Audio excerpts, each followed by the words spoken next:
Okay, now you're aware of the 10 criteria you can use to spot a potential scam operation.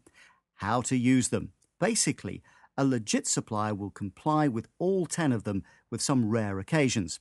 So the idea behind this investigation is to filter out all the scammers to save your time and money in the future. Here's how I usually do it.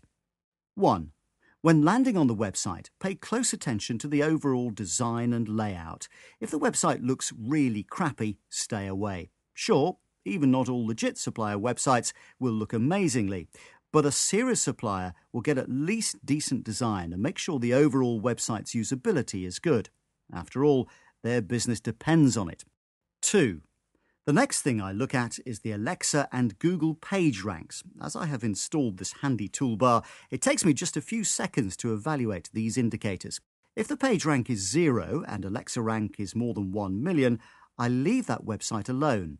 If the page rank is 3, for example, but the Alexa rank is several millions, I accept that and continue with the next steps. And don't forget to take a look at the domain name. Remember, if there is a popular brand name on it, it's most likely a scam.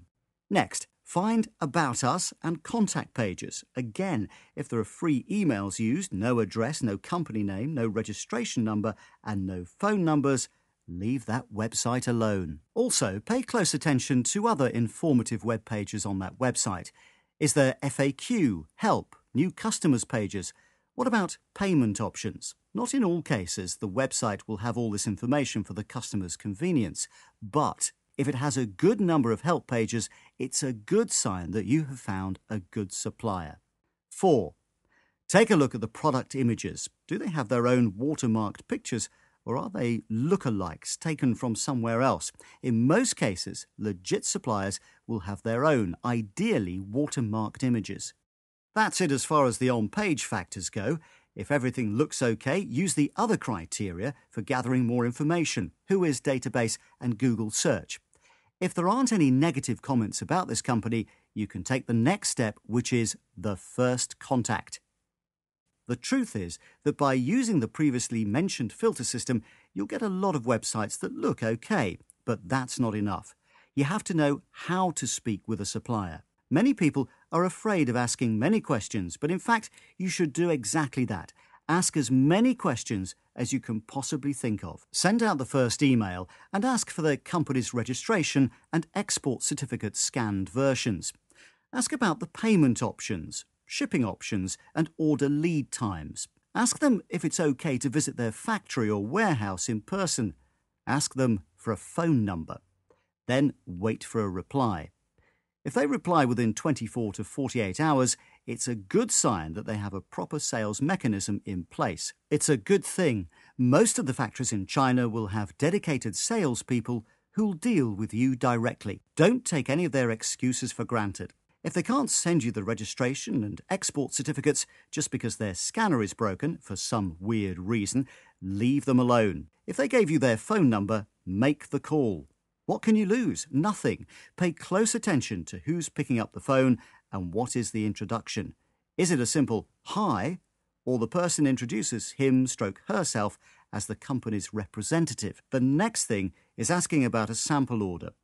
Legit suppliers won't have any problems with small initial sample orders. I have also received samples from manufacturers for free and didn't even have to pay the shipping costs. Of course, this won't happen very often, but the way they react on such a request will tell you a lot about that particular company. Scammers will try to convince you into making a bigger order instead to save on shipping. Shipping costs. You have to be realistic. Quite often, scammers will offer ridiculously cheap shipping, even free, if your order is bigger. Remember, the fastest and cheapest way to get samples from China to the UK is using EMS. It costs about £5 to £10 per kilogram. So if you order a product that weighs 20 kilograms and the supplier says the shipping will cost only $40, it's just impossible. Ask the potential supplier why shipping is so low.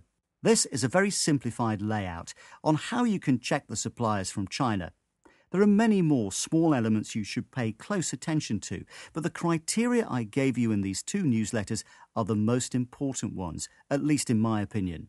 The main reason why so many people get scammed is because they look for the wrong products in the wrong place, period. Rather than concentrating on some niche market research, most people try finding a way to make quick money by importing top-selling electronics, mobile phones, and DVDs from China to sell on eBay. There's no such thing, so forget about it.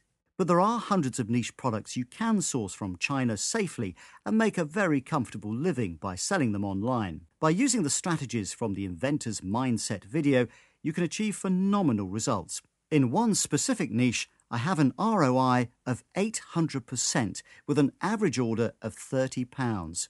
That's what I call a viable long-term eBay business. And when you have profit numbers like these, you won't worry much about the insertion fees or the final value fees. OK, that's it for today. Next week, we'll take a closer look at the upcoming eBay changes. I'll analyse the new fee structure and share some tips and tricks on how to take advantage of them. Thanks for watching and see you next week. Have a profitable auction.